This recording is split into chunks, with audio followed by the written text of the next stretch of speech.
Hey, what's up, fam? Hope everybody's doing fantastic out there. Welcome to a pretty special episode of Budget Bangers. This is one that I wanted to check out just for myself, just to see how they do things on the opposite side of the spectrum. So this is from our friends at Tuya Knife. This is their only budget brand, or their only budget knife. This is the aptly named Bruiser, and as you can see there, it is a nice sized blade. Definitely not on the small end. You're looking at a 3.5 inch blade, 8.5 overall, and 4.54 ounces. So a pretty substantial knife. Again, I think it is definitely deserving of the name Bruiser. It's a fairly thick chunk of D2 steel. And these knives right now are $50 on the Tuya website. You can get the use my 10% off code and get them for $45. So knock knock $5 off of that $50 price tag. They do have two different color options with two different blade options. So you can either get red or brown, and then you can either get the knife with or without the black accents.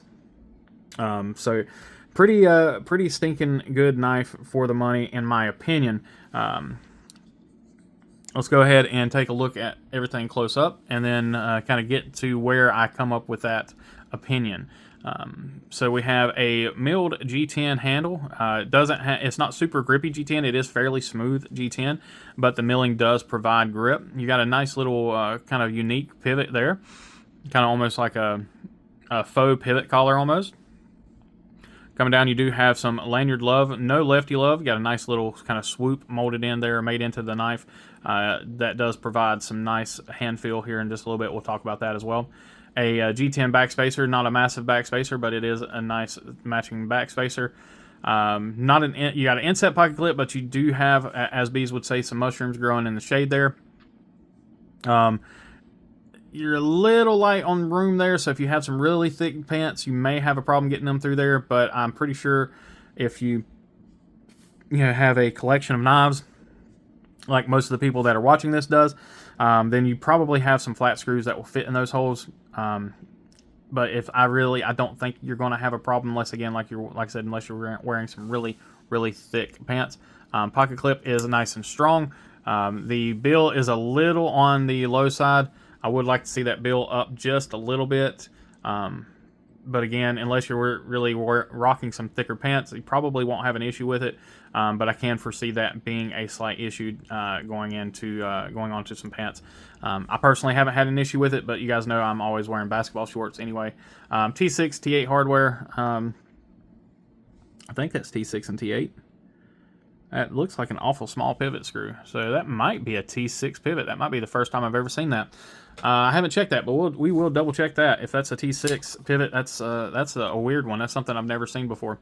Got a really nice clip point with a swedge here. It is a satin blade. It is a standard machine satin, so you kind of got that weird kind of glossy look over the whole blade. Of course, for $50, you're not going to get the typical Tuya belt grind here.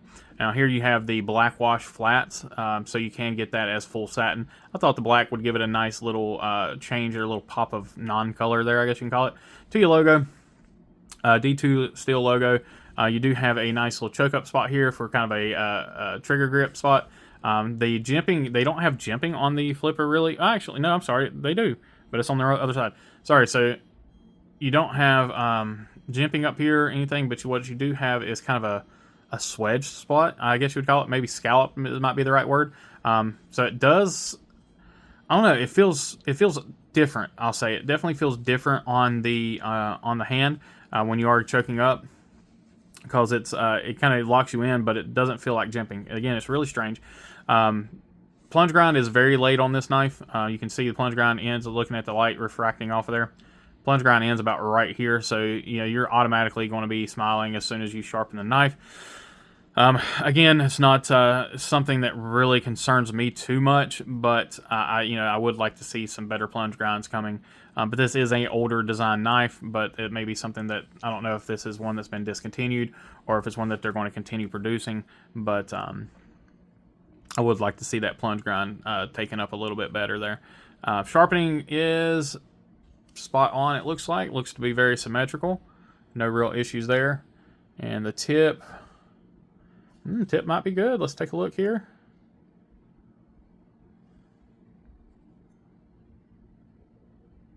It's pretty daggone close. Unless my eyes are deceiving me, I think that's pretty good. It might be very, very, very, very slightly off to one side. But that looks pretty doggone straight to me. So let's go ahead and, again, talk about the knife in general. So, like I said, when you do choke up on the knife here, which you do have a very nice choke up spot, it is a very comfortable choke up. But that scalloping there on the flipper, again, it's just an odd feeling. It's not one that I'm used to. You do feel a little bit more of that blade thinness there because it is thinned out. But then the edges of that scalloping kind of gives you gives you traction there that you're just really not expecting. So again, very interesting. Action is hydraulic. I guess it'd be the best word for it. You can just do a one-shot shake there, but without really messing with this knife, I haven't oiled it. I haven't done anything with it. Took it right out of the bag. Did the unboxing on it. It sat on my table for a couple of days. I carried it a few days. Haven't put a ton of use into it, but it's been pretty good. Sorry, I didn't take a look here. Centering is pretty daggum good. Let's look a little closer here. It looks like it is off just a hair to one side. We'll see if that's due to a loose pivot or not. Lockup is a little early, but not so early that I'm worried about it, but it is a little on that early side. Nah, actually, no, it's good. It's just, it was kind of messing with my eyes there a little bit. Let's check that pivot just to see if that pivot is on the loose end, and it is a T6 pivot. So yeah, that's definitely something I would like to see changed. And yeah, that pivot was a little loose, so just tightening that pivot brought everything back in line. Let's see how the action is now. Action is unchanged. So yeah, it's just the pivot was a little on the loose side. I have kind of played with this knife a little bit, so that's probably got a lot to do with it. Probably did walk that pivot out. Let's see if I can crank it down if it really messes with the action of the knife at all.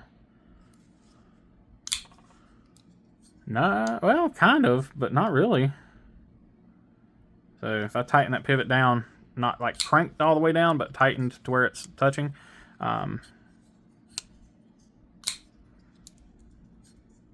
it's a little off. So I'll probably just barely crack it back loose. There we go. We got that thwack back. Yeah, there we go. That's kind of the sweet spot for this thing. Now that I got the T6 in hand, let's just go ahead and check our hardware. Again, Tuya's tooling, that's such a tongue twister. Tuya's tooling is always really good. I've never had an issue with any of the knives I've owned of theirs, any of the knives I've handled.